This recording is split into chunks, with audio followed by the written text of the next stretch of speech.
Alors, on arrive à la question 2, dans laquelle on nous demande d'établir les équations horaires du mouvement du centre du ballon. Alors, j'ai déjà un petit peu préparé. On va commencer par la première étape, qui va être de déterminer les équations horaires de la vitesse. On sait que l'accélération, le vecteur accélération est la dérivée du vecteur vitesse. Donc, pour connaître v, eh bien, on va chercher la primitive de a. J'ai réécrit ici les composantes du vecteur accélération, ax égale 0, ay égale moins g. Donc il suffit que je cherche l'expression qui me donne 0 quand je vais dériver.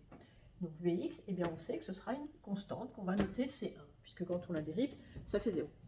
Vy, il faut que j'obtienne moins g, donc une constante, donc ça va être moins g fois t, plus une constante qu'on va nommer C2. Pour déterminer C1 et C2, eh bien on va se placer en condition initiale.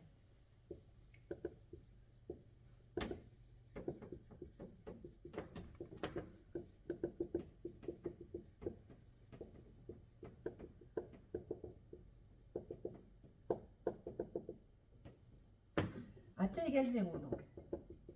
À t égale 0, d'après le petit schéma que j'avais fait tout à l'heure, on sait que le vecteur vitesse v0, il est horizontal. Donc selon l'axe x, j'ai la valeur v0, et selon y, je n'ai rien, donc ça fait 0. D'accord?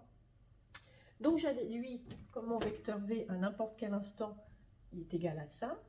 Vx pour 0, ça sera C1, et Vy pour 0, c'est moins g fois 0 plus fois 0 plus C2, et donc ça fait C2.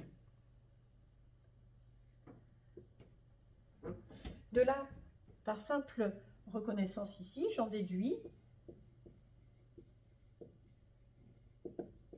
que C1 égale V0 et C2 doit être égal à 0. Finalement, je vais pouvoir écrire mes équations horaires complètes pour la vitesse. Je vais avoir Vx de t qui est égal à C1, donc V0, et Vy de t qui est égal à moins g fois t plus 0, donc je m'arrête là.